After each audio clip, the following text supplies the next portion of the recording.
Hi there everyone, your Pyral here with some more Pokemon Platinum. Last episode, we started the post-game by getting the National Pokedex, meeting Professor Oak, and reuniting with some old friends. Anyways, this episode, while there are a ton of things that we can do, I'm not going to be doing any of those things. This is actually going to be an entirely optional episode, I guess, and in order to fully talk about everything I want to cover in this episode, I'm going to just meet you back over at Sandgem Town. So I'm back in Sandgem Town, and right off the bat, if you talk to Lucas or Don, depending on who you're playing as, right after getting the National Pokedex, I think I showed this before, but they're going to give you a little hint as to something that you can do now that we are in the post game. Have you ever had a chat with, or have you ever chatted with my kid sister?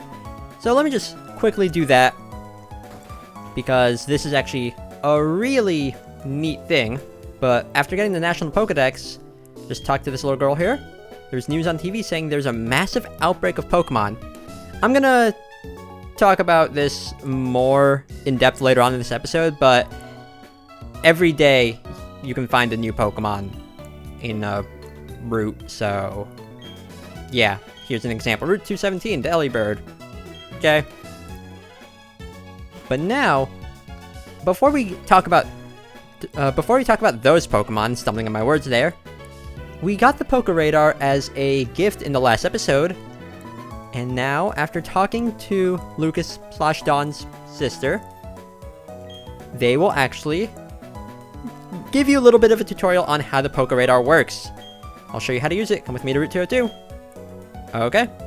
The Poké Radar is a very, very useful tool. There's actually a bunch of Pokemon available only through the Poké Radar, and it's a tool that can be used for other methods. Okay, so Lucas or Don will be right over here. Interruption. Okay, so here is how the Poké Radar works. Let me show you how the Poké Radar works. That's what I just said. Let's not waste any time. So when you use a Poké Radar, you can only use it in grass. It'll make some grass rustle. There's a Pokemon in that patch of tall grass. If you go there, the Pokemon will come bursting out. Now this is where things get interesting. If you see another patch of rustling grass some distance away, go into it. You'll see the same kind of Pokemon as before. This will not work if you... I believe if you run away from the Pokemon, then that doesn't work. So you have to either catch the Pokemon that you see, or knock it out, and then that will immediately activate the Poké Radar again and see some more grass rustling. You'll see the same kind of Pokemon as before. If you want to keep meeting the same kind of Pokemon, you should maybe use some repels. Exactly. So, the way the Poké Radar works, the best way to make use of it is to just register it, so you don't have to constantly go into the menu, but once you use it, it will make grass shake, and then if you go over to any of the tiles of grass that were shaking, you'll encounter a Pokemon. Now, there are Pokemon that you can only find through the Poké Radar, but you can also find Pokemon that you can normally encounter in the route as well. So, for example, here in Route 202, you could find Shinx through the Poké Radar, or Bidoof, or Starly, or whatever. But this is where things get interesting. You can chain Pokemon that you find. So, if you want to fight multiple Shinx for whatever reason, maybe like you're Eevee training, then this is actually a really helpful way to do it, because you can consecutively find multiple Shinx in a row.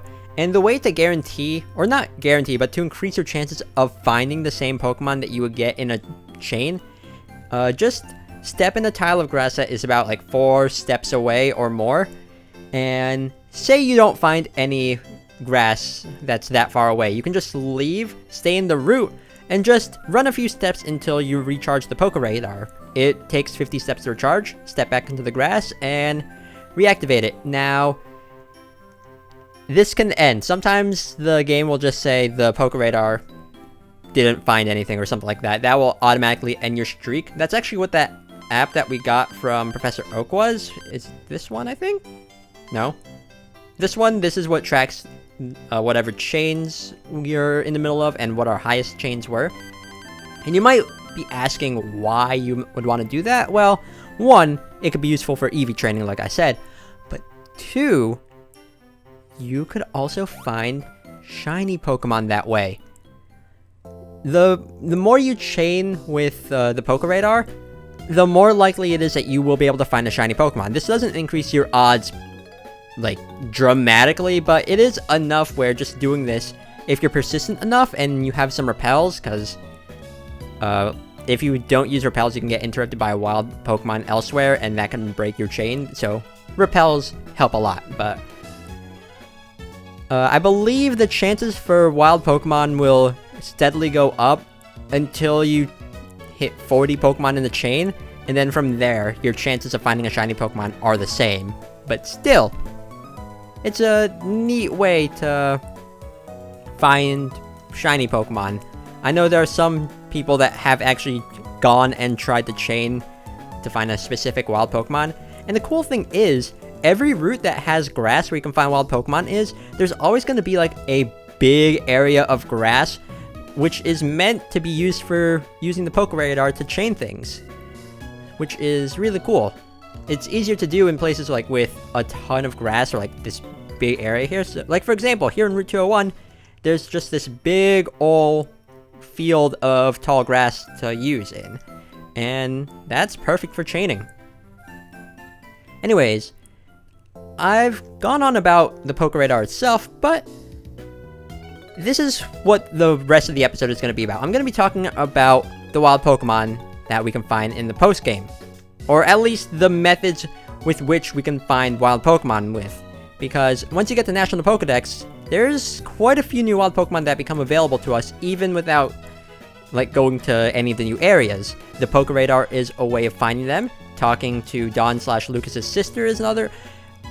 There's just multiple ways to find new wild Pokemon to fill up your National Pokédex, and I'm going to be talking about pretty much all of them.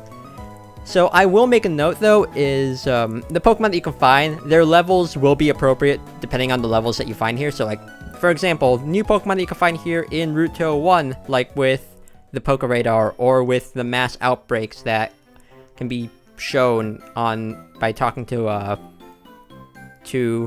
Dawn's little sister, they're going to be appropriate to like the levels that you'll find in Route 201, so like level 2 to 4 or whatever, while Pokemon that you find in later areas will have higher levels, like in Route 222 near Sunny Shore City, you'll find Pokemon like in the 40s or high 30s. So you want to keep that in mind, but if you want to make use of any of these new Pokemon, you will probably have to do a little bit of grinding, especially if you capture them in any of these earlier areas. So again, keep that in mind.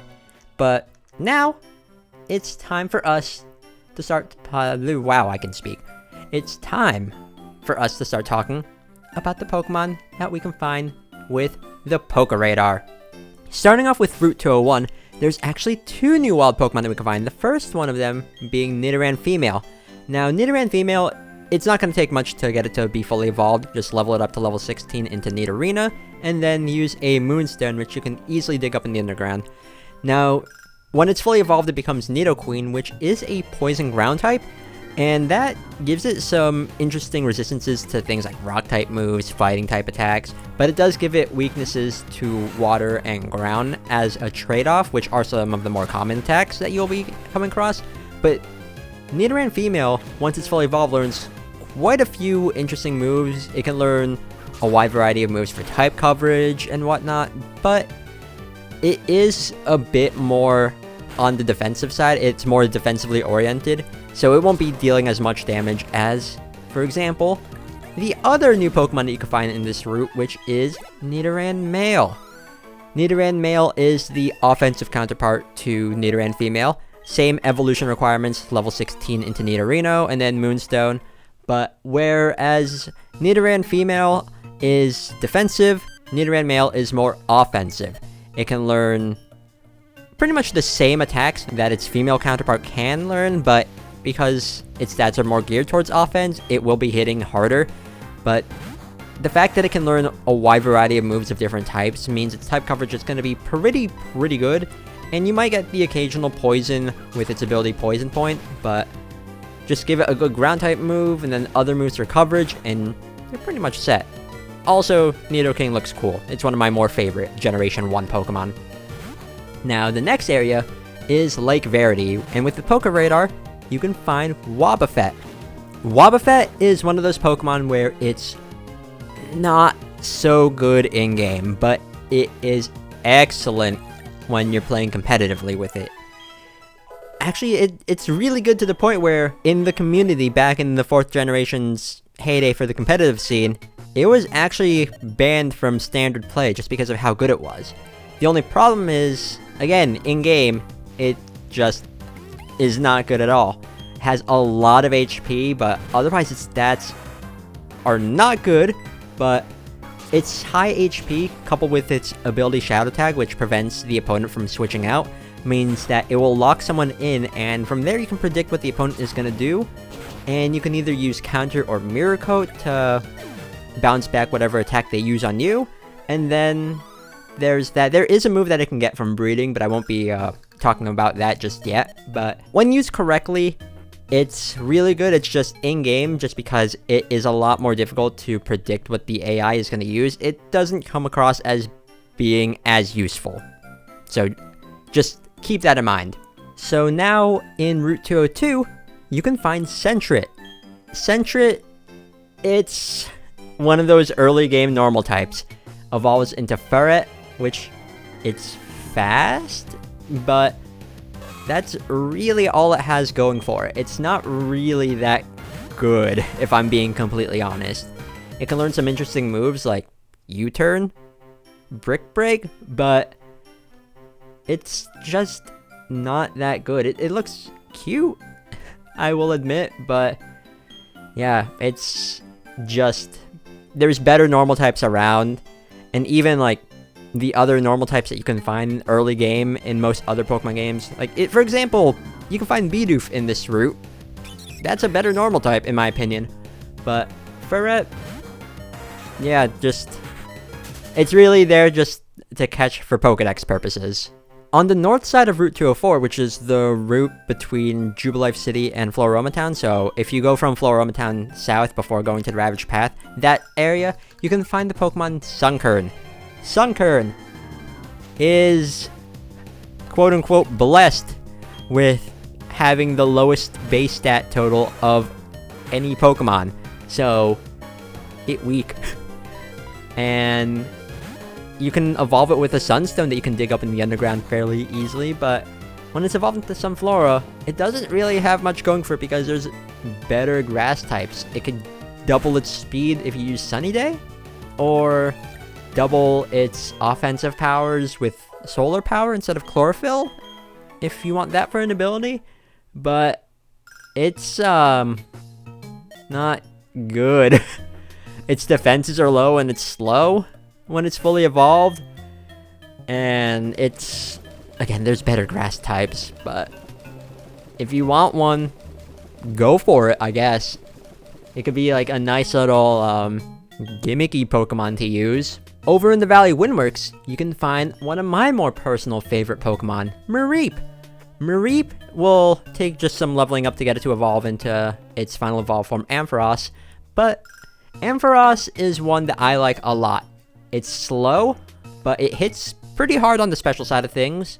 It is a pure electric type, and its only ability is static, but it can work with that. Just give it Thunderbolt, Focus Blast when it's fully evolved. I will admit its type coverage for moves it learns aren't really the best. It can get things like Signal Beam, although I think, does it get Signal Beam in this game? I know it's a level up move in Heart Gold Soul Silver, but yeah, you might need to get lucky with Hidden Power to supplement its type coverage, but if you have one, it is a decently reliable in-game team member. Plus, again, I just really like Mureep. It's neat. On the south side of Route 205, which is the area of Route 205 before you enter the Eterna Forest, you can find the Pokemon Hoppip. Hoppip, it's another one of those interesting grass types. When it's fully evolved into Jumpluff, it's pretty fast, but the grass flying type just gives it that 4 times weakness to ice, which isn't that good for it, considering ice is one of the more common offensive attack types. But Jumpluff, it is fast. It can put things to sleep with Sleep Powder, learn things like Leech Seed and Encore. It's more of a support team member, but it is one that has an interesting niche just for that, just because it isn't like completely offensively oriented like some of the other grass types. So if you're looking for a grass type that's good on support, then I would recommend this, but you do have to keep that 4 times weakness in mind. Now, on the north side of Route 205 is one of the more interesting Pokemon that you can find with the Poké Radar, and that is Slowpoke. Slowpoke is one of those Pokemon that can evolve into one of 2 different things. Through level up, it can evolve into the Pokemon Slowbro. And Slowbro, true to its name, it is slow, but it is bulky enough where it's really, really useful. Can learn moves like Slack Off to heal some of its HP. It can deal a decent amount of damage on the special side of things. And coupled with its water and psychic typing, use moves like Surf or Psychic. It's actually a reliable team member if you're willing to work around the fact that it is slow. Now, if you have a King's Rock and you let a Slowpoke hold it and you trade it, it can evolve into Slowking. Slowking is more, I would say, offensive than Slowbro. It's still a reliable team member, but not as reliable as Slowbro in my opinion in this game. But it could still learn things like Surf and Psychic, even Fire Blast for some reason. It can still heal itself with Slack Off. It's an interesting Pokemon, but if you had to choose between Slowbro and Slowking, I would probably say it's up to you. I just would prefer Slowbro, but Slowking is still an interesting Pokemon. When you're in Eterna Forest and you use the Poké Radar, you can find the Pokemon Nincada. Nincada is very interesting as well, in the fact that under the right conditions when it evolves, you can get 2 Pokemon out of it. So when it's fully evolved at level 20, it evolves into the Pokemon Ninjask, which is one of the fastest Pokemon in the... Actually, I think it does have the highest speed stat in the game, not counting mythical Pokemon.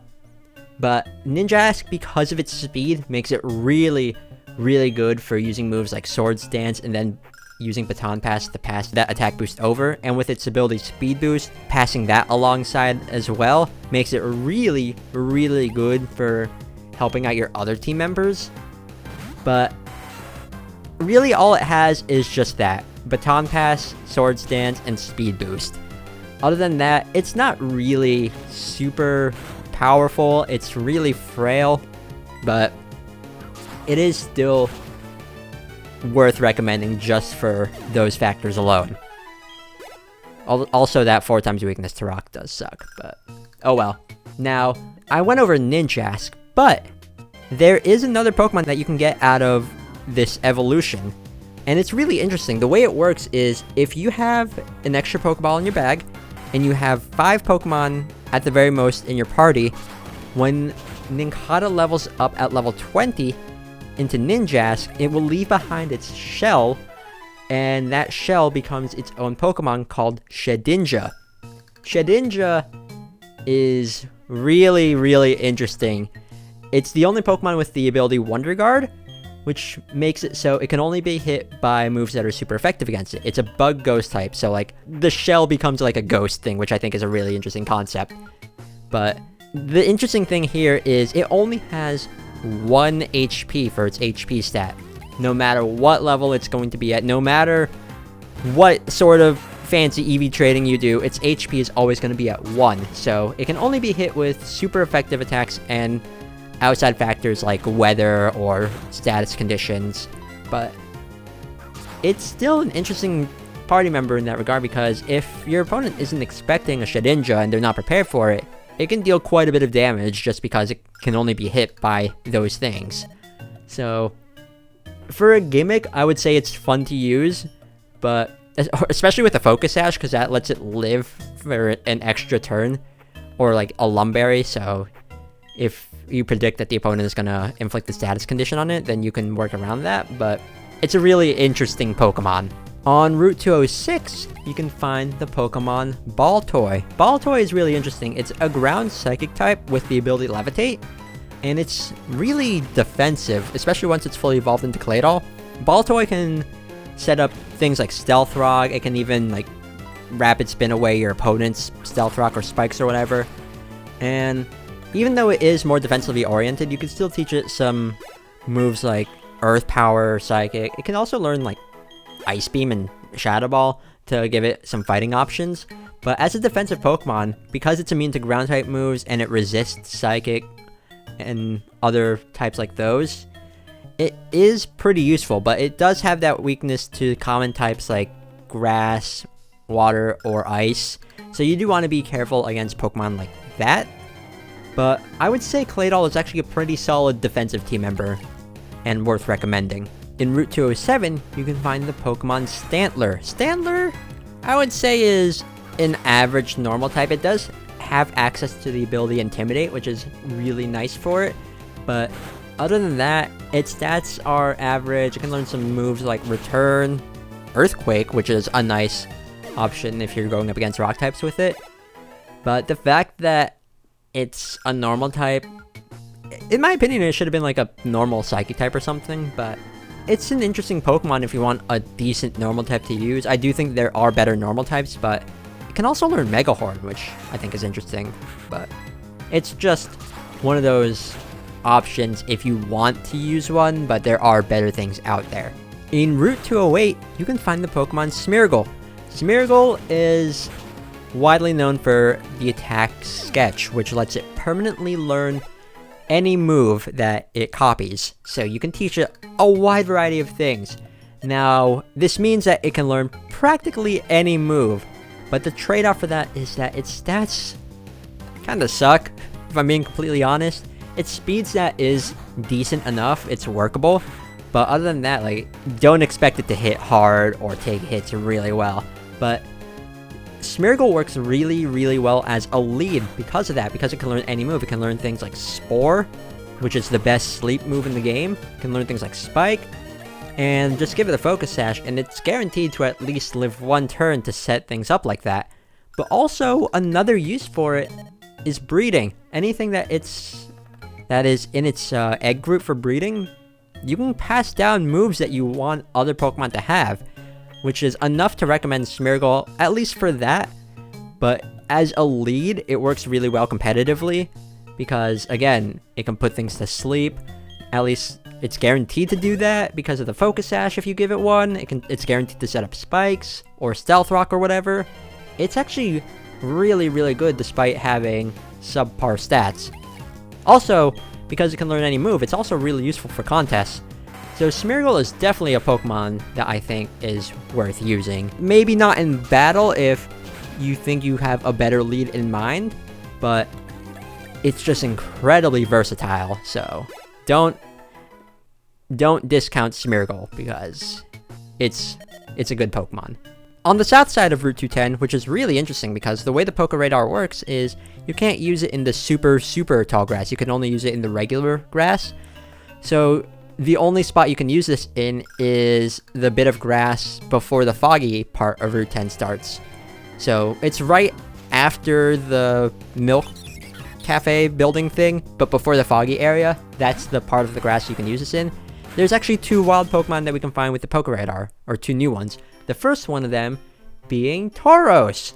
Tauros is a really, really good normal type. It's decently fast and it hits hard, and it can learn moves like Earthquake or even Pursuit, and it can get Return for a powerful normal type move, or if you just want to deal a ton of damage, Double Edge.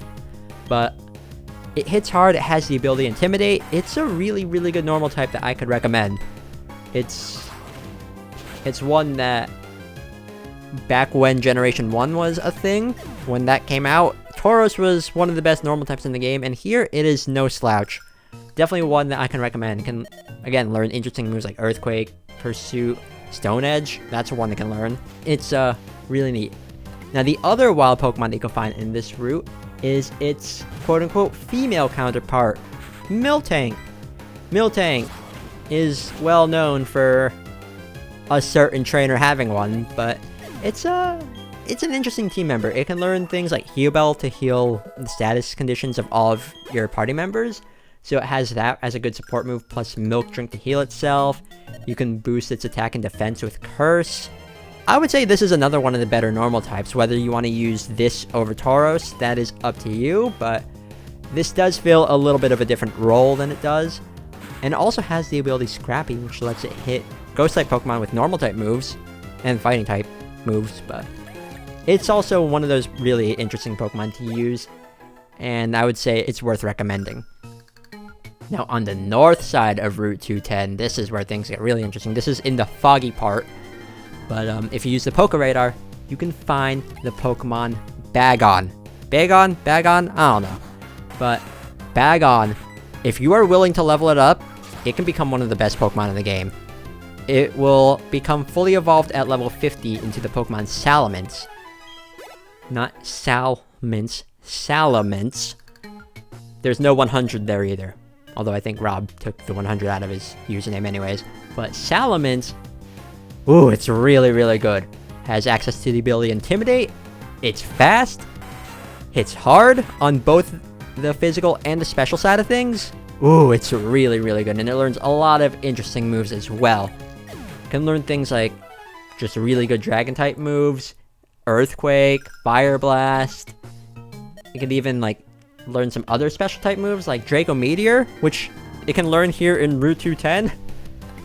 Hydro Pump if you're willing to go the extra mile with breeding, although that's probably one of the moves I wouldn't have on it, but just it hits really, really hard and it's really fast. It's one of those Pokemon that's really, really good to the point where competitively during Generation 4 it did end up getting banned towards the later half of Generation 4, so that just shows you how good it is, and one I can definitely recommend using, even if it is a little bit cheap. It's just that good. So now over onto the west side of Route 211, so this is the route that is in between Eterna City and Mount Coronet. Now this Pokemon is interesting. The Pokemon that you can find here with the Poké Radar is Tyrogue. Tyrogue has a very interesting evolution gimmick.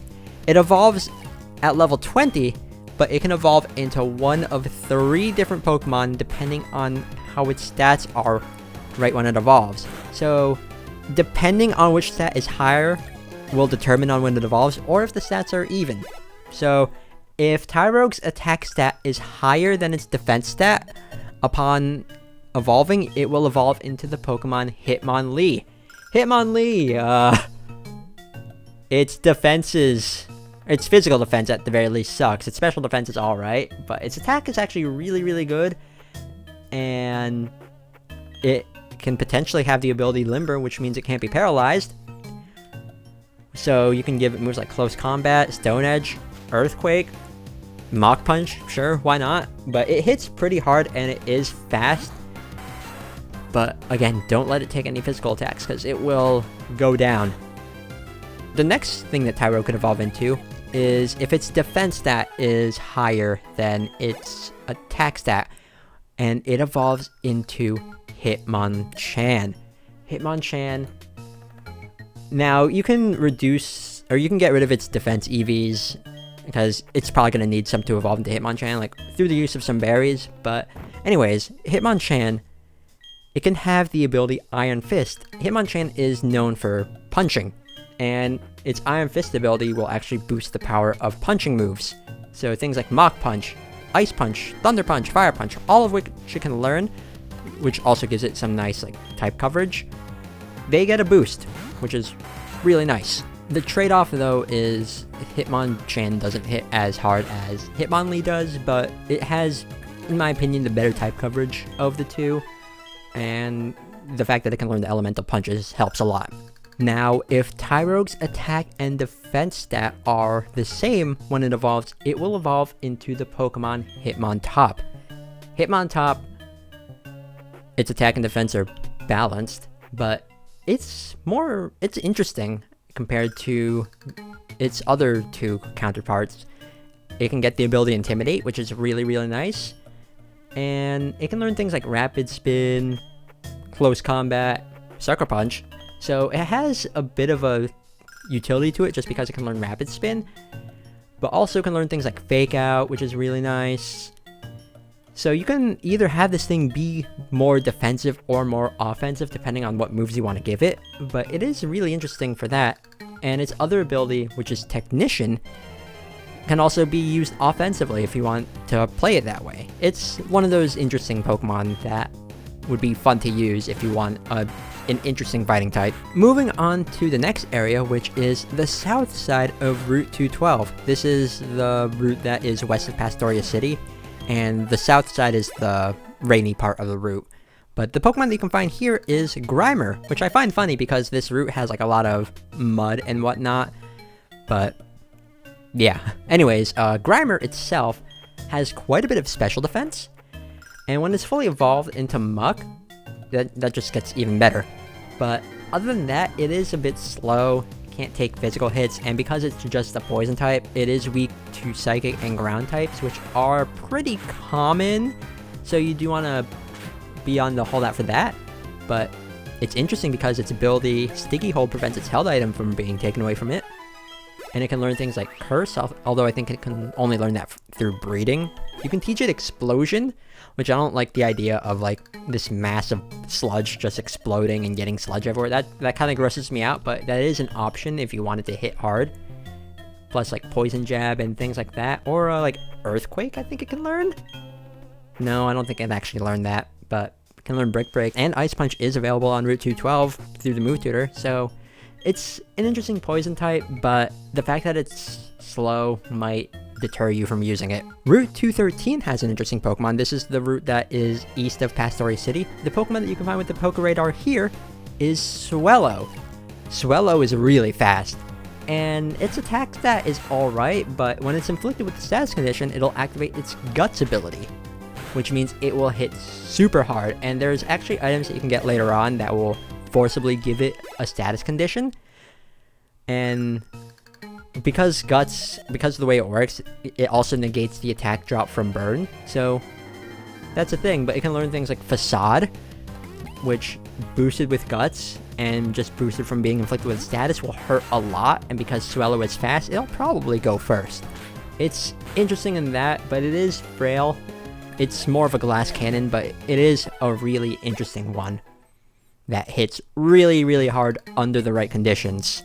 Definitely one that I can recommend if you just want something like that, but it is fun to use. In the Valor Lakefront, you can find Nidorina, which I already went over with Nidoran Female, but if you want to forego the process of leveling up a Nidoran Female and just want one that's at a higher level under Nidorina, then I guess that's an option. And you can also find Nidorino, which also applies here. So again, if you don't want to level up either Nidoran Female or Nidoran Male, you can find its evolve form right here and then just use the Moonstone. So there is that. In Route 214, you can find the Pokemon Fujiana, which I wouldn't recommend, honestly. I mean, when it's fully evolved into Mightyena, it gets Intimidate, which is nice, but its stats are average at best. It can learn Super Fang, which I think it gets through breeding, which can cut the opponent's HP in half, but other than that, its only really saving grace is Super Fang, like I just mentioned, and Intimidate, but there's better options for both of those, if I'm being completely honest. And even then, I'm not even sure if Super Fang is available through breeding. It might be available if you trade it to like Heart Gold and Soul Silver, because there is a way to get Super Fang in that game. Over at the Fuego Ironworks, you can find the Pokemon Aeron. Aeron takes a little bit to evolve. It evolves into its evolve form at level 32, which is, it should be around the level that you do catch that anyways. Like, it might take like a few level ups, and then it'll evolve into Aggron at level 42. Now Aggron is it's very defensive, has a lot of physical defense. Its attack stat is actually pretty good too, but other than that, its other stats aren't that good. HP is serviceable at the very least, but it's slow, can't take special hits that well, especially from like water type attacks or special ground type moves, especially since it is a steel and rock type. But if you need something with a lot of defense that can hit hard, I would recommend this thing. Just give it Stone Edge, which is, there is a move that it can get through breeding in Heart Gold and Soul Silver that would be really good on it, but it's not available in Platinum, so I'm not going to go over that. But it can learn things like Stone Edge, Low Kick. It hits really hard on the physical side of things, but you do need to to be willing to work with something that is as slow as it, but it is a fun Pokemon to use as well. In Route 217, oddly enough, you can find Piloswine with the Poké Radar. And I know you could already find Swinub in this general area, but if you want a Piloswine instead, I guess you can go with that. I mean, everything that I said about Swinub applies here.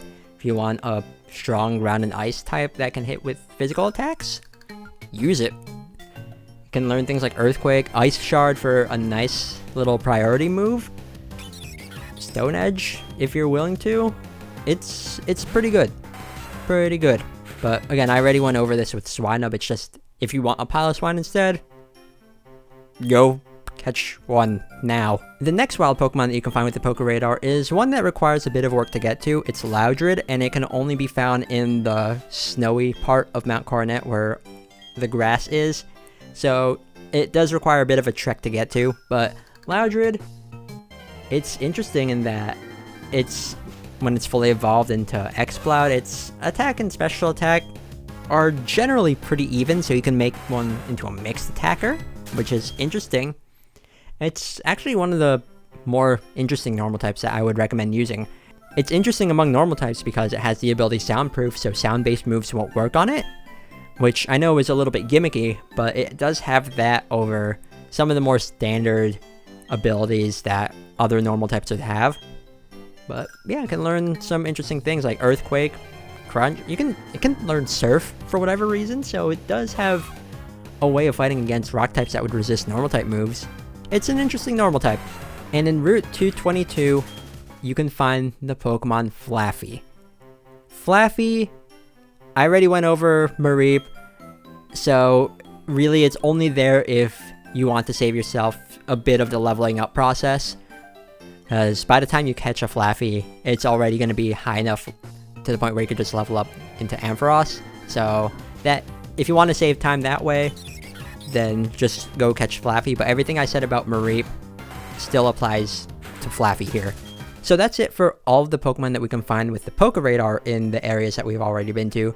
But now let's move on to a method that I glossed over earlier, which is swarms.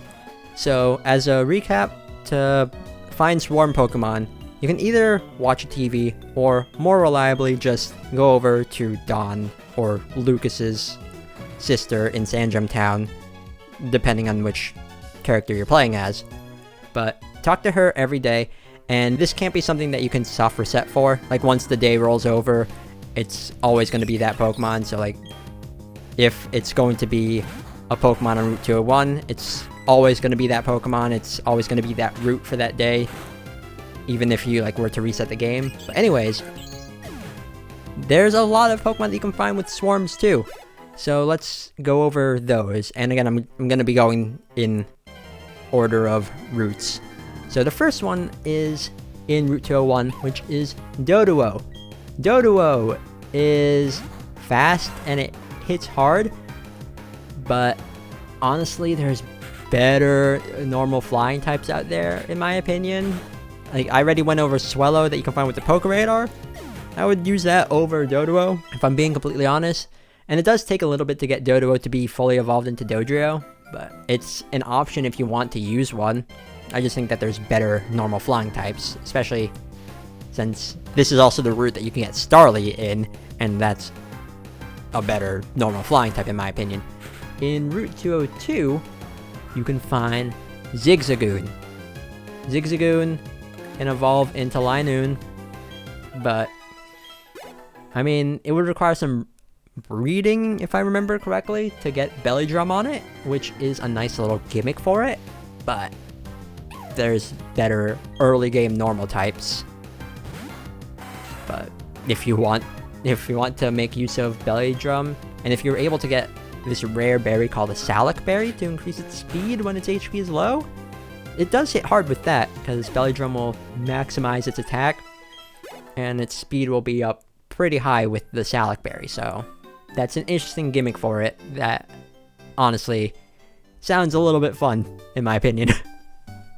In Route 203, you can find the Pokemon Cubone, And if you're lucky enough, you can find a Cubone holding the item Thick Club, which will double it or its evolved form's attack stat. So Cubone, when it's fully evolved into Marowak, holding a Thick Club, its attack stat is incredibly high. I believe it actually ends up having the highest attack stat in the game that way?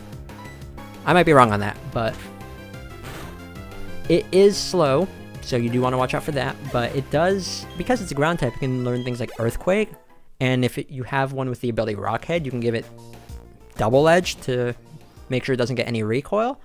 It's an interesting ground type where if you're willing to work with the fact that it's slow, it can still be pretty useful. Over at the Valley Windworks, you can find the Pokemon Electrike.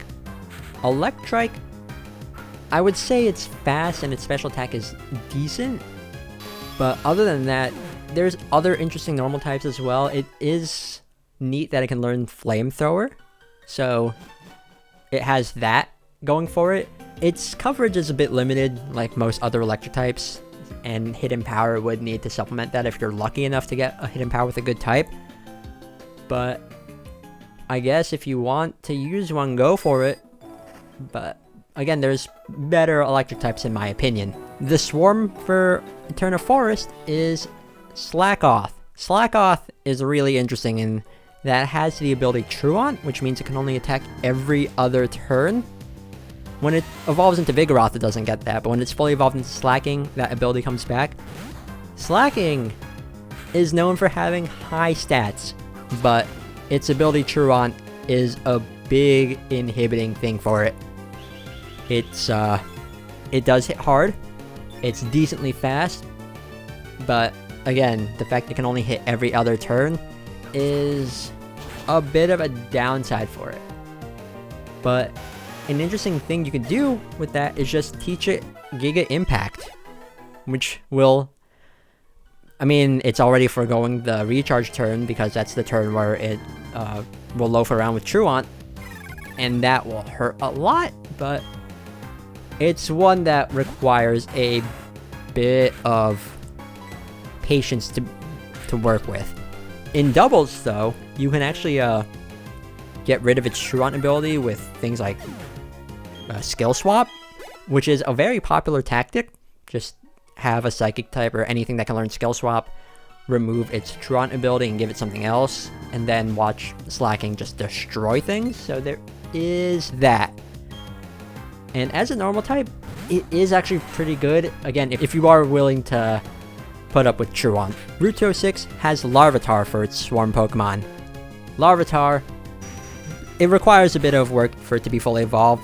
It evolves into Pupitar at level 30, and then into the Rock Dark type Tyranitar at level 55, so it does require a bit of patience, but if you are willing to grind to level 55 for a Tyranitar, you have one of the best Pokemon in the game.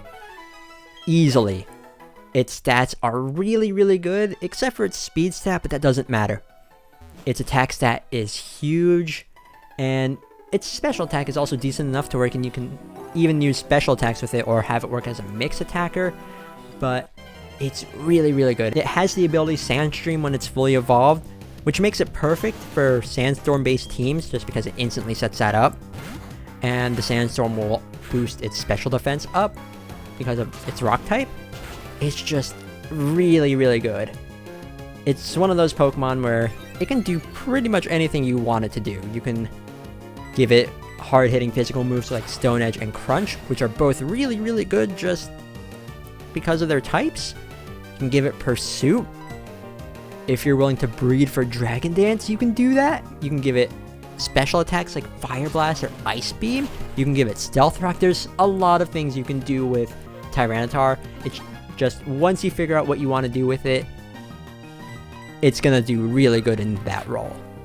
So keep that in mind, and of course it can work with a lot of held items as well because of that. One of the best Pokemon in the game. Cannot say enough how much I love it. Route 207 has one of my personal favorite Pokemon, Phanpy. I love Phanpy a lot. Its Evolution Donphan is also pretty good too. In terms of design, I just really, really love Phanpy. But anyways, let's talk about this as a Pokemon. When it's fully evolved into Donphan, its attack and defense stats are actually really good. Its speed and special defense, not so good, but because of its really good physical bulk, and the fact that it can learn moves like Rapid Spin to get your opponent's spikes or Stealth Rock or whatever away, it's really good in that. And it can also set its own Stealth Rock if you're willing to breed for Ice Shard for a nice little priority move to give it for offensive purposes. There's that. Earthquake, of course. Because it's slow, it can make use of Assurance. It's actually really useful if you just want to go like the whole offensive route. You can actually give it things like again, Ice Shard or Assurance. I think it could also learn Stone Edge, I think, but really good. A really good Pokemon that I would recommend. And how can you not love Phanpy? It's so cute. Anyways, on Route 208, you can find Dunsparce. I actually really like Dunsparce in terms of its design and what it's based off of. It's based off of a mythical creature in Japan called a Tsuchinoko. But Dunsparce, it's a gimmicky Pokemon. That's the best way for me to describe it. One of its abilities is Serene Grace, which doubles the chance of additional effects happening. So you can teach it moves like Body Slam for that 30% chance of paralyzing to become a 60% chance. Headbutt once it's paralyzed for extra flinching. It's a troll Pokemon, really, if you just want to mess with people, but it's so fun once it gets going with that. It's really fun once you get that thing to work, like the whole para-flinching thing. And you can even teach it like Bite and Zen Headbutt, which are other flinching moves, or Rock Slide. It's basically a weaker version of like Togekiss. If you want a fun gimmick to work with, then Dunsparce is definitely one I could recommend, but just note that it isn't really good at anything else besides that gimmicky role. In Route 209, you can find the Pokemon Snubble. Snubble, it has the ability Intimidate, which is really nice for it. It is slow, and it can't take hits that well. I mean, its physical defense is better than its special defense once it's fully evolved into Gramble. But honestly, I would probably use it more as a supporting Pokemon, just because Intimidate can lower the opponent's attack, can learn Heal Bell, oddly enough. I think that would require breeding. Maybe. I'm not too familiar with Snubble's level up move pool, if I'm being completely honest. But it can learn Heal Bell, it can inflict status conditions to the opponent with either Thunder Wave or Toxic. It's interesting if you want a supportive normal type, but I do think Miltank would be a better option, personally. In Route 214, you can find the Pokemon Spoing. And for some reason, whenever I think of swarms in Pokemon Platinum, I always think of Route 214 and Spoink. I don't know why that's like the first thing that pops into my head. But Spoink, also I just really like saying its name. Spoink, when it's fully evolved into Grumpig, it's not an offensive powerhouse like other psychic types, but it does fill a nice little role as a supporting Pokemon, because that can also learn Heal Bell. Again, I think through breeding. Most things that learn Heal Bell do learn it through breeding. But it can learn things like that, Reflect, or Light Screen if you want to go that way. It can also learn the move Magic Coat, which is a really interesting move, which for the longest time I wasn't even aware of how that move worked, but it basically bounces back moves like non-offensive moves back at your opponent, like if they were to use Sleep Powder or whatever, it gets bounced back. Things like that. So that is interesting in that regard, but honestly, there's probably better psychic types. It is interesting in that one of its abilities is Thick Fat, so it takes reduced damage from fire and ice type moves, but there's, in my opinion, better psychic types in this game. In Route 215, you can find the Pokemon Drowsy. Drowsy is known for having a lot of special defense, which is true, but there, again, like with Spoink, there's other better psychic types in my opinion. Just because there's things that hit harder and are faster than it, it's mainly going to be used in a supporting role, other than like if you want to use that instead of Grumpig, for example. It can get Wish through, I think, breeding, maybe? I know that's one of the moves, it's in my notes. But it can get that or Thunder Wave. But, there's also a Baton Pass and Nasty Plot for an interesting combo for that. So there is that if you want your Hypno, or your Drowsy, Hypno's what it evolves into, if you want to fill that role. But again, there's better Psychic types. In Route 217, you can find Delibird. Delibird is interesting in that it learns the move Present, which can either damage the opponent or heal them, which I guess gives it some use for doubles if you want to heal your teammates. But Delibird isn't really that good. It has a 4x weakness to Rock, and its stats are just subpar. So this would require a lot of just outside help to make good. But it can learn a wide variety of moves at the very least. It's just, it doesn't have the stats to back that up. In Route 218, you can find Voltorb, which when fully evolved, becomes Electrode, which is, it had its reputation for being one of the fastest Pokemon in the game. I mean, it was the fastest Pokemon in the generation it was introduced in, but it has since been overshadowed. But that's really all it has going for it, just speed. It hits hard. It's also known for using Explosion, which is a thing, but it can't use it that well just because its physical attack stat sucks. But it is known for that. But because it's fast, you can use it. Actually, like, a really cool strategy here is to just set up Rain Dance for your other Pokemon, and it's almost always guaranteed to pull it off. And just let loose a few Thunders until it gets knocked out. Or you can teach it Taunt because, again, it's fast enough to almost always hit with Taunt to prevent your opponent from doing things that you wouldn't want them to do.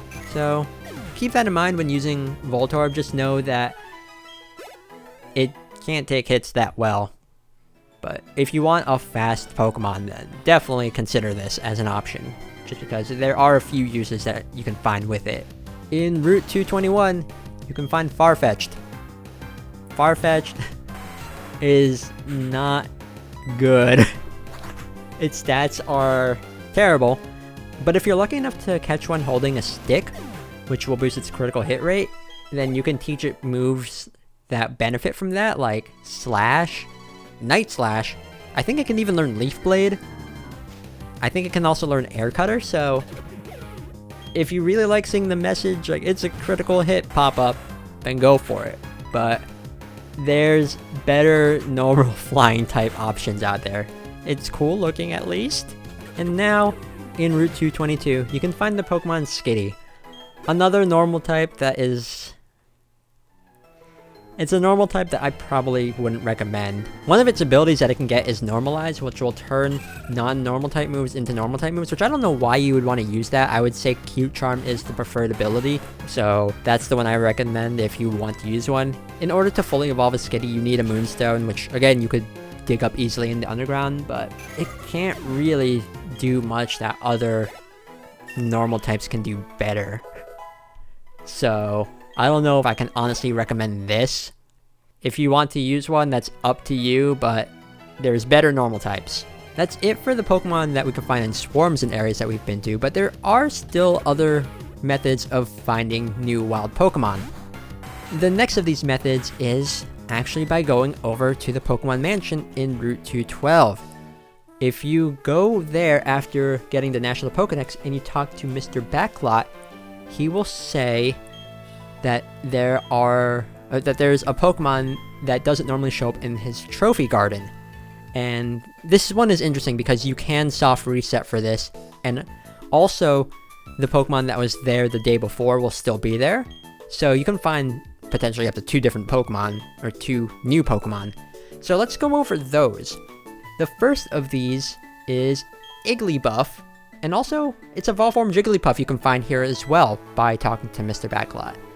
So the only advantage you can have over finding Igglybuff over Jigglypuff is moves that Igglybuff learns through level up that Jigglypuff can't learn. But other than that, once it's fully evolved into a Wigglytuff, which is actually one of my more favorite Pokemon, not competitively, but just in general, I just really like Wigglytuff. Like, it takes a Moonstone to evolve a Jigglypuff into a Wigglytuff, but if you want to know the best way to describe Wigglytuff, it's not good. There's other normal type Pokemon that can do what Wigglytuff can do better, but it's still fun to use in my opinion. It can learn a wide variety of moves with its type coverage. It can learn things like Wish and Protect, which is nice, or Heal Bell for support. It can learn Reflect and Light Screen. Stealth Rock is a move it can learn for whatever reason. It has a wide move pool, which is a nice thing about it, but as a support Pokemon, which is mainly what it would be used for, there's better normal types for that role. Unfortunately, because I do like Wigglytuff and the Wigglytuff family. Next up, you can find Meowth in the Trophy Garden. Meowth is known for being fast, and it can also get the ability Technician, which is nice because it can power up like weaker moves like Swift. But yeah, it's known for being fast, which is interesting about it. And it can learn things like Water Pulse for whatever reason, which does get boosted by Technician. So if you want to work with that, have an interesting Fake Out user, or a Technician user in general, because Fake Out does get boosted by Technician as well, go for that. It can also learn Hypnosis, I think, through breeding, maybe. But if you want one of the more popular Pokemon, because everyone knows who Meowth is, then this is a good place to catch it. It's the only place to catch it in this game. The next wild Pokemon that you can find in the Trophy Garden is Ditto. Ditto! The only move it learns is Transform, and that lets it transform into whatever Pokemon it goes up against in battle, or whatever target you want it to transform into in doubles. The problem is, with Ditto, it's slow, so it probably won't get a transform off before it gets knocked out. Later generations circumvent this with an ability you can get there, but this isn't any of those later generations. Now, the main use of Ditto that it is known for is breeding. You can put a Ditto into daycare, and any Pokemon that can breed, it can breed with Ditto.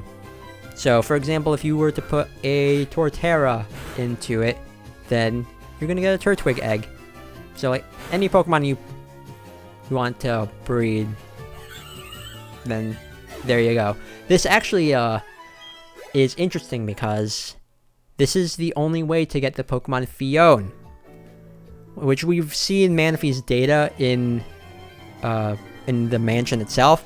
So this is an interesting time to talk about it. But Fion, if you put a Manaphy and a Ditto into daycare, will result in getting a Fion, not another Manaphy. And Fion, it's basically a weaker version of Manaphy. It can't learn some moves that Manaphy can learn, and its stats are weaker.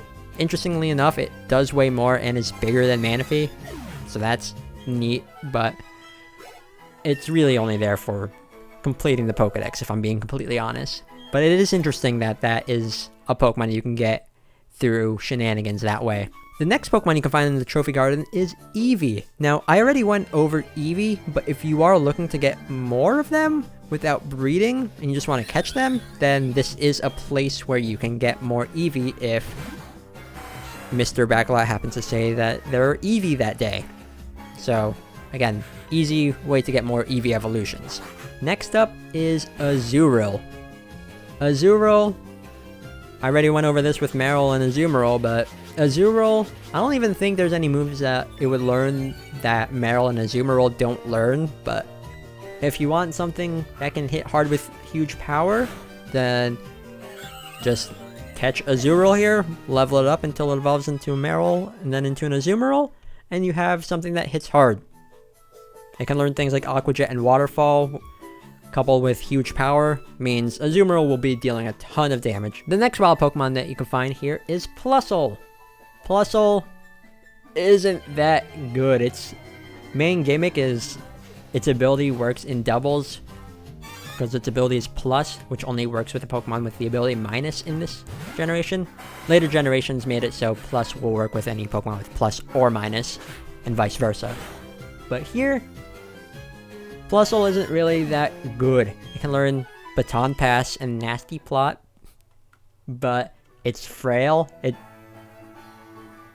Its special attack is alright, I guess, and it's decently fast, but there's better electric types. And then its counterpart Minun can be found in the Trophy Garden as well, and that has Minus. But again, it's not as good as other electric types. Baton Pass again is a thing, and Nasty Plot, and Encore. But not worth it, in my opinion, to use a Minun. The next Pokemon you can find here is one with an interesting gimmick, and that is Castform. Castform is a Pokemon who transforms based on the weather. Oddly enough, there's no Sandstorm form for Castform for whatever reason, but depending on if it's hailing, if there's a sunny day out, or rain, then Castform will transform into an Ice type, Water type, or Fire type respectively. So that is an interesting gimmick. It can be a way of trying to use your opponent's weather against them, because its signature move Weather Ball will transform, or it'll change type based on the weather, and it can learn a wide variety of moves, but its stats are just average across the board, and there's better Pokemon that can make use of weather other than Castform, but it is an interesting gimmick. Next up, you can find Bonsly. So if you don't want to breed a Sudowoodo holding a Rock Incense, then you can just catch one here if you really want a Bonsly, because there really aren't any moves that Bonsly can learn that Sudowoodo needs. Fake Tears for whatever reason, although that's probably not useful. But like I said with Sudowoodo, if you want something that can hit hard with physical attacks, it's an option. At least it has Stone Edge, Wood Hammer, a nice grass type move for it to learn, and it has Rock Head, so recoil is something you don't have to worry about. But there's better rock types out there. But if you really want to use a Sudowoodo, I'm not gonna say it's bad or anything, it's just there's better options. But if you really want to use it, it's there. And then next up, you can find Mime Junior in the wild here. So again, if you don't want to breed Mr. Mime holding whatever incense it needs for Mime Junior, then you can just catch one here. So like I said before with Mr. Mime, decently fast, special defense is pretty good, and its special attack isn't that bad either. There are better Psychic types, but if you want to use a Mr. Mime, go for it. It's an interesting Psychic type at the very least. And the last new Pokemon that we can find here in the Trophy Garden is Happiny. I already went over this with Chansey, but it has a ton of HP. And I don't think I went over this with Chansey, but I guess I can correct myself here, or add this in. But Wild Chansey, if you're lucky enough, can have the item Lucky Egg, which will boost experience, which is nice. I don't know if Happiny can get that, but like I said before with Chansey, ton of special defense, a lot of HP, and it's just really good defensively. It can learn things like Wish, I think as an egg move, Toxic, Thunder Wave, Protect, Soft Boiled. Now there is a move that it can get through transferring from Pal Park, which is Seismic Toss, which is a nice offensive move for it to learn, but you can't get it normally in Platinum, so I'm not gonna say anything more about that. But Blissey, or like the Chansey family, is a really good defensive option. Even if its physical defense sucks, its HP more than makes up for that, and its special defense is already good enough as it is. And it's just probably the best support normal type that you can use. On to the next method for finding new wild Pokemon now that we have the National Pokédex. The Great Marsh. If you go upstairs and look at the telescopes, you can find new Pokemon available in the Great Marsh. So let's go over those. First off, there is Paris. Paris is interesting in that it's one of the few Pokemon that can learn Spore, which is the best sleep move in the game. And other than that, that's really all it has going for it. Paris is a bug and grass, so it takes 4 times damage from fire type moves, and if it catch one with the ability Dry Skin, then that just makes it even worse.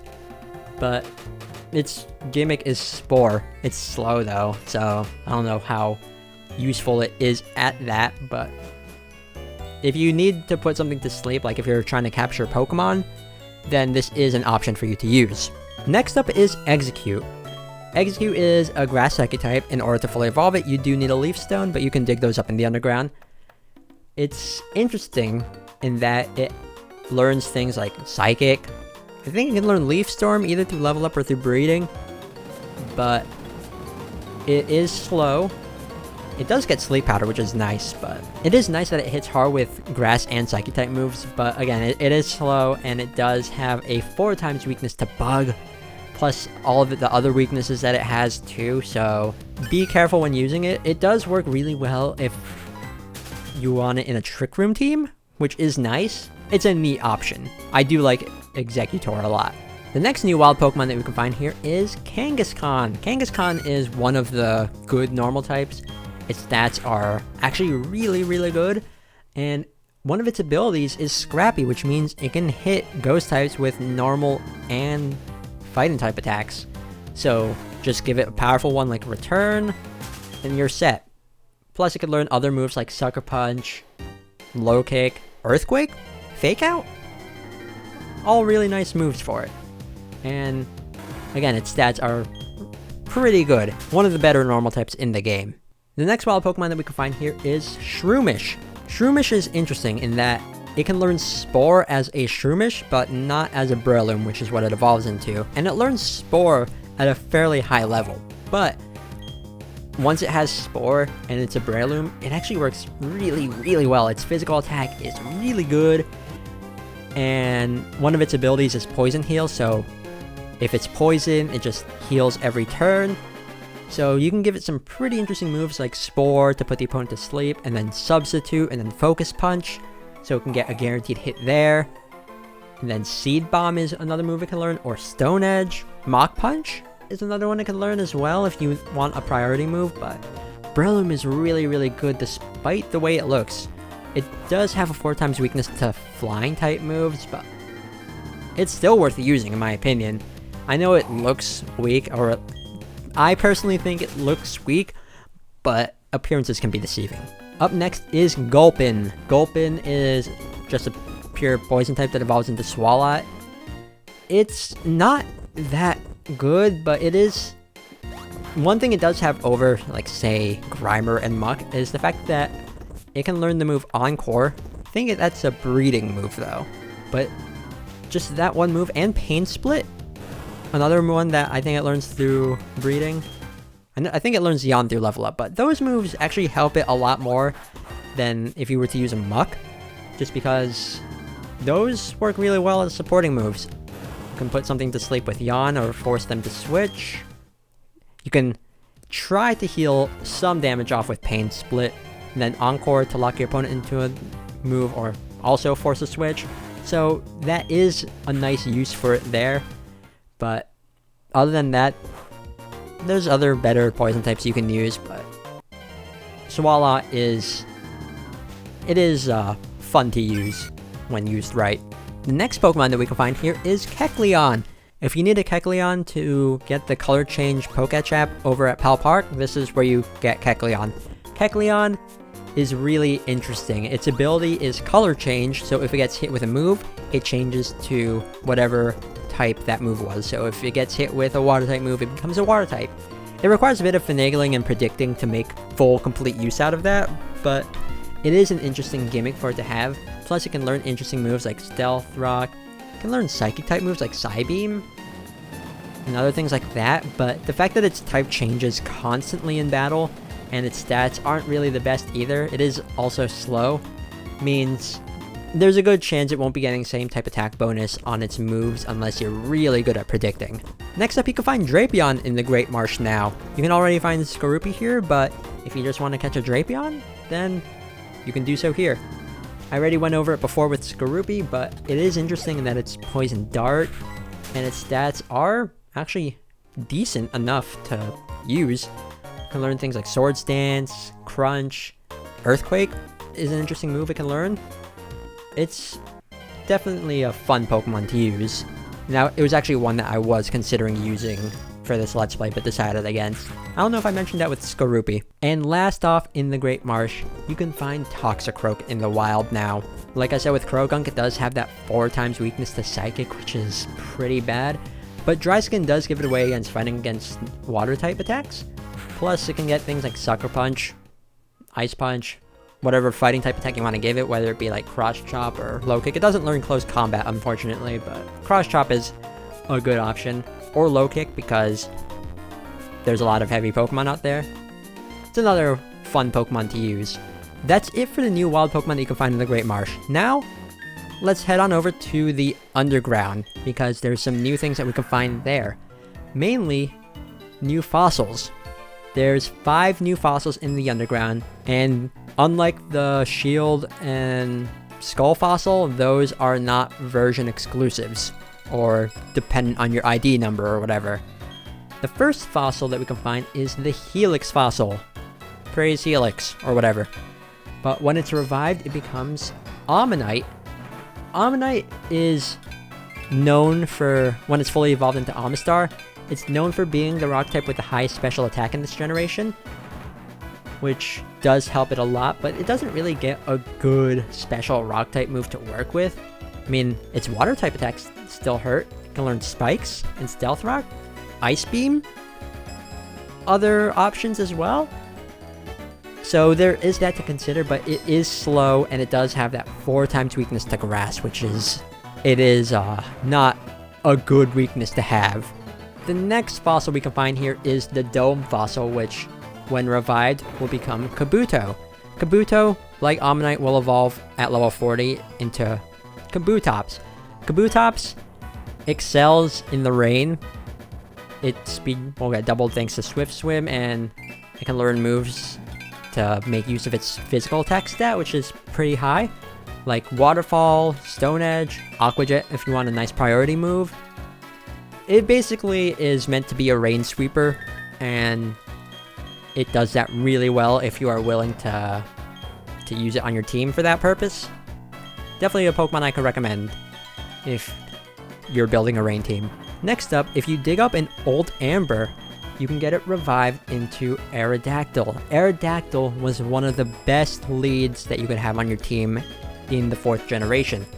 Fast, hits decently hard, has the ability Pressure, which I guess you could make use of. Its other ability is Rockhead, but it's a fast way to set up Stealth Rock or to taunt your opponent. It can even learn Earthquake and Stone Edge if you want powerful moves.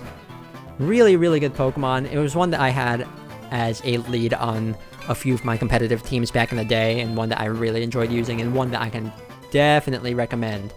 Its defenses suck though, so you do need to be careful of that, but give it a Focus Sash and it'll do good. The next fossil that you can dig up is the Root Fossil, which when revived will become Lileep. Lileep and its evolved form of Cradily are really weird. They're rock and grass for their type, which gives a whole lot of, like, those types neutralize a lot of their resistances and weaknesses to each other. So that I think is interesting. It's very defensively oriented. It is slow, but that just means it can use the move Curse really well. And it can also get Recover. Don't know if that's a move it can learn through Level Up or through breeding, but that is a nice move for it to have, especially with how bulky it can get with Curse. Definitely a defensive Pokemon that would be fun to use. One that I can recommend if you are looking for something really good defensively, especially if you're building a Sandstorm team. That just helps it out even more. And the last fossil that you can dig up is the Claw Fossil, which will be revived into Anorith. Anorith and its evolved form Armaldo, so they're slow rock types. Rock and Bug, which is an interesting type, I guess. Its physical attack is really good though, so just give it Stone Edge and Earthquake and you're set. Or X-Scissor to fight Dark and Psychic types. Its ability Battle Armor is interesting in that it can't be hit with critical hits, so it's another fun rock type that you can use if you really want to use one. And like with other slow rock types, if you want to give it Rock Polish, that's also an option. That's it for all the new fossils that you can dig up in the underground. So now, let's move on to the last method for finding new Pokemon that is currently available to us. And it's one that I've actually mentioned before, and it's inserting a GBA into your DS. So obviously this method isn't available if you're playing on a DSi, DSi XL, 3DS, or anything like that. But if you're playing on a DS or a DS Lite, then if you have any of the GBA games, then you can find new Pokemon. So that is a nice little bit of functionality that GBA games can give you besides being able to migrate Pokemon over to PAL Park. But anyways, let's talk about the new wild Pokemon that we can find here. So let's start off with the one wild Pokemon where it doesn't matter which GBA game that you have inserted. So whether you have Ruby, Sapphire, Emerald, whatever, you can always find this Pokemon, and that Pokemon is Gengar over at the Old Chateau. And the room that you find it in is the room in the back side of the Old Chateau with the painting with the eyes. So if you don't have anyone to trade with, this is a good way to get Gengar. Gengar, like I've mentioned before with its pre-evolved forms, it has the ability to levitate, it's fast, and it hits really hard with special attacks. It's a really, really good Pokemon. You can give it moves like Thunderbolt, Focus Blast, Psychic, Shadow Ball, definitely Shadow Ball, or a substitute, really. If you want to breed Pain Split onto it, that's another option. Gengar is just a really, really good Pokemon that I can recommend, and the fact that you can get one without trading, definitely worth it if you have a DS and any of the GBA games.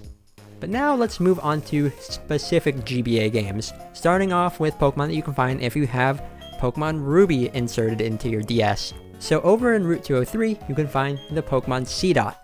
Or if you go over to the south side of Route 210, you can find its evolved form Nuzleaf. These Pokemon are interesting in that they're grass dark. You need a Leaf Stone to fully evolve Nuzleaf over into Shiftry, but it's interesting at the very least having a grass and dark type. You can give it Dark Pulse and then some grass type move like Grass Knot, or you can give it like physical moves as well, because its physical attacks that is technically higher than its special attack, or you can make it a mixed attacker just because its physical attacks that, while it is higher, it's not too much of a difference, so that is an option. But both grass and dark are really nice offensive types, so there is that. Over on Iron Island, you can find the Pokemon Mawile. Mawile is interesting in that it's one of the few pure steel types, and it can get Intimidate, which is nice, but it is slow. You can use it for baton passing purposes with Swords Dance, but other than that, I wouldn't say it's worth using in this game, unless you just want to use a cute steel type. Over in Route 208, you can find the Pokemon Zangoose. Zangoose is interesting in that it does hit pretty hard on the physical side of things, and it's decently fast, but other than that, its other stats aren't that good. But it is immune to being poisoned, which is really cool for it. But you can just give it moves like Swords Dance, Return. You can learn Close Combat, I think. That's what it says in my notes. But yeah, if you want a fun, cool looking normal type to use, then use Zangoose. Over in Lake Verity, or any of the other lakes, honestly, you can find Solrock. Solrock is an interesting rock psychic type. Just give it Rock Polish and then just hit hard with like Stone Edge and you're all set. It can also learn things like Explosion and Zen Headbutt, but yeah, it's another rock type option, but honestly there's better physical rock types, better physical psychic types you can use, although not as many physical psychic types you can use, but it is there if you want to use it. And that is it for Ruby. Now onwards to Sapphire.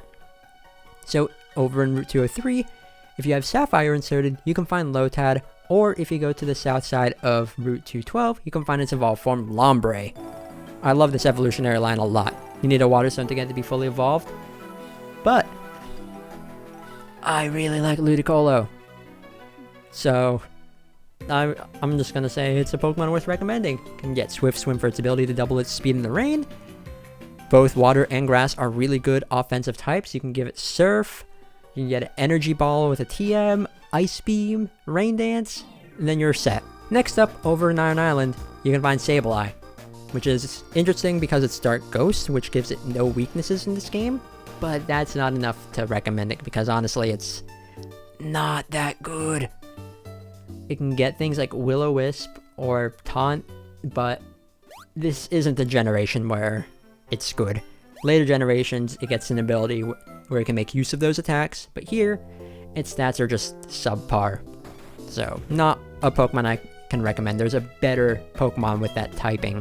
So, in Route 208, you can find Seviper, which is not a good poison type, honestly. Its physical and special attack stats are nice, but its other stats aren't really that good. It's frail, not that fast, but if you manage to get a good hit in with it, it could deal a decent amount of damage. It can learn things like Poison Jack. For some reason, it can learn Earthquake, apparently, so There's that. Sucker Punch to make up for its low speed, but not a good poison type. There's other poison types out there, honestly. And the last Pokemon that we can find with Sapphire inserted is Lunatone, which can be found at Lake Verity or any of the other lakes, but Lake Verity is the earliest place you can find it at. So Lunatone, not really something that I can recommend as much as Solrock, just because this one is more special based, so it has to compete with other psychic types, but it learns Baton Pass and Rock Polish, which is nice, I guess. Onwards to the Pokemon that you can find if you have Pokemon Fire Red inserted. Over in Route 204, you can find the Pokemon Caterpie. Or, if you just head on over to the Eternal Forest, you can find its evolved form Metapod. Takes not that much time to get it fully evolved into Butterfree, but this evolutionary line, it's iconic at the very least, because Butterfree was one of those early game Pokemon that became popular through the anime. Its Bug and Flying type isn't really that good because of the 4x weakness to Rock, but its ability Compound Eyes is nice because its accuracy gets increased, so moves like Sleep Powder or Stun Spore get boosted. So that is a plus side to using Butterfree. It's just its stats aren't really that good. You can also learn like Psychic, which is interesting, but I wouldn't use one offensively, if I'm being completely honest. On the south side of Route 212, you can find Ekans, or if you go to the Great Marsh, you can find its evolved form Arbok. I would say just catch an Ekans, because the Great Marsh, you might just get super unlucky with trying to find Arbok or even catching one. But Arbok, I would say this is also not a good poison type. I would say Seviper would be a better option just because at least its stats are more specialized. Arbok's stats are balanced, but they're just not good. It can get Galare to paralyze things, but other than that, its only saving grace is Intimidate. Not a good poison type, honestly. If you want to use one just because you happen to like Jessie from the anime, then go for it. But there are better poison types again. And next up is Growlithe, which can be found in Route 201. So right off the bat, you have an easy way of evolving it just because you have a Firestone, or you can get one easily in the underground. And Growlithe has the ability Intimidate, which is a really nice ability. It can get some really good moves like Extreme Speed or Flare Blitz. I think Morning Sun is a move that you can actually get through breeding, which is a nice way for it to recover HP. Its stats are just really nice and really balanced. It's a really good Pokemon. One that I recommend a lot, and one I really like a lot in general. So definitely one that you can use if you need a fire type on your team that would be reliable. Now for the Pokemon that you can find if you have Leaf Green inserted into your GBA slot. You can find Weedle in Route 204, or its evolved form Kakuna in the Eternal Forest. When it's fully evolved into Beedrill, it's just not good. Butterfree is a better Pokemon than it, at least in my opinion. It can try to boost its attack with Swords Dance, and then like hit hard with X-Scissor, but it's slow and it's frail. Special defense is at least better than its physical defense, but it's just not good. It is cool looking though, I will admit. If you head on over to the Wayward Cave, you can find Sandshrew. Sandshrew is interesting when it's evolved into Sandslash. It's slow and it can't take special hits, but its attack and defense are actually pretty decent. And you can give it moves like Earthquake, Rapid Spin to get spikes and all that stuff away, Night Slash. So it does have that going for it, and it could be an interesting ground type, but it is slow and can't take special attacks with crap, so keep that in mind. And next up is Vulpix, which you can find over in Route 209. Like with Growlithe, you need a Firestone to evolve it, but Vulpix, it's not as good. I mean, I do like its design, I do like Vulpix a lot and its evolution Ninetales, but it tries to be a bulky fire type with its high special defense, but it doesn't really do it that well. It can learn Nasty Plot to boost its special attack, but there's better fire types, honestly. You can get Energy Ball if you want a way of fighting water types at the very least, or rock types, but better options. But if you really want to use one, then go ahead. It it won't be super, super bad, but there are better fire types that you can use, admittedly. And last but not least are the Pokemon that you can find if you have Emerald inserted into your GBA slot. You can find Teddiursa over on the west side of Route 211, or if you just go over to Route 216, you can find its evolved form, Ursaring. Ursaring is slow, but it hits hard. Its physical attack stat is really good, and it can actually mitigate its speed with its ability Quick Feet, where if it gets inflicted with a status condition, its speed goes up. And there's items, like I said before, that can induce status condition. Plus, it gets Facade, so like with Swellow before, it can hit really hard under the right conditions.